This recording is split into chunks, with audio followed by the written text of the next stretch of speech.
Hi guys! For today's video ay gagala tayo sa Dubai Mall. Let's go! Andito tayo ngayon sa Dubai Mall Aquarium guys. Ang laki ng aquarium nila dito. At ang lalaki ng mga isda. Ayan guys oh. Ang isda mas malaki pa kay Jawas. Grabe oh. Ang ganda.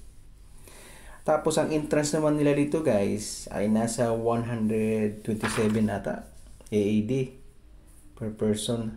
Yan ang pinakamura ha, if I'm not mistaken. Pero ang pinakamahal naman ay nasa 1,000 plus. Kasama na yung magdadive ka dyan sa loob guys, kaya mahal siya. Tsaka ang ganda dyan, ang ganda ng mga isda, ang lalaki pa. Tsaka daming klaseng isda ang nasa loob. Tsaka hindi mawala yung gummy nila guys. Paborito talaga nila itong gummy. Tsaka dapat tig-isang plastic sila kasi mag-aaway yung dalawa pag pag isa lang yung binibili mo.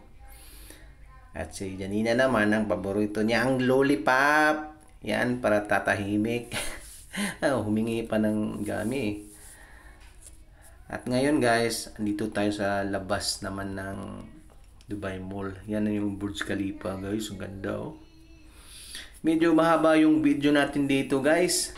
So sa mga hindi pa nakapunta dito or sa mga hindi taga Dubai, yan pwede nyo itong panoorin kasi napakahaba ng video nito na sa mga ilang minuto. Basta parang more than 10 minutes ata. Bali kasama na yung tour nyo dito guys. Yan yung mga view dito sa Dubai Mall sa labas. Tsaka hinintay din kasi natin yung fountain guys. Meron kasi siyang fountain show dito. Tsaka yung Burj Khalifa ay meron din siyang screen. Meron siyang mga doon. Magpapakita sila ng video habang yung fountain naman ay nagsho-show. Yan. So, guys, enjoy kayo kahit mahaba tong video na to. Sa mga hindi pa nakapunta dito or hindi taga Dubai, yan, pwede nyo ito panoorin para makita nyo naman ang kagandahan ng Dubai Mall. Pero habang naghihintay kami sa fountain show nga. Yan. Dumaan muna kami dito, guys. Yan sa tabi lang ng Burj Khalifa. Ako, na-inggit sila kasi may mga batang naglalaro diyan. So, pinalaro lang din namin sila. So, yan, dito na tayo, guys. Nandito na yung yung fountain. Nag-start na yung show. So, panoorin mo natin, guys. Enjoy kayo guys.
So, tapos na yung fountain show, guys. Tsaka yung Burj Khalifa show. So, may pa-fog pa sila ngayon, guys. So, dati kasi walang ganyan eh. Walang fog.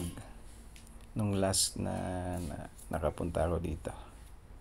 So, yan, ang daming tao, guys. Kasi usually yung mga nagtutour o yung mga bumibisita dito sa Dubai, talagang pupunta yan dito. Kasi kung hindi ka pupunta dito sa Dubai Mall, sabi nga nila maging useless lang yung pagpunta mo dito sa Dubai pag hindi ka nakabisita dito sa Dubai Mall. So yan, pupunta na tayo pabalik sa loob para maghanap ng restaurant kasi nagugutom na tayo, guys, pati yung mga bata nagugutom na. So let's go, maghanap tayo sa loob ng restaurant. So ngayon, guys, dito na tayo sa loob, napadaan tayo sa mga sweets. Naku, sasarap tingnan, guys. Ito yung gamot sa sa mga diabetes. Ramadan Karim. Ang daming sweets dyan. At saka habang nag-aantay tayo kay Langga kasi may pinapalitan siyang yung sa card niya. So ngayon, dito na tayo sa restaurant na napili natin, guys. Yan ang mga bata habang nag-antay sa order natin. At ito na nga yung na-order natin, guys. Oh, ang sarap ng pagkain nila. Chinese, kasi siya, Chinese restaurant. Yan si Janina, yan si Timay, si Joas, yan, mahilig sa pansit. Yan, lakas kumain ni Joas ng pansit. Yan si Rain. Si Janina, natulala. Kasi busog na ata siya. Thank you for watching. Don't forget to like and subscribe.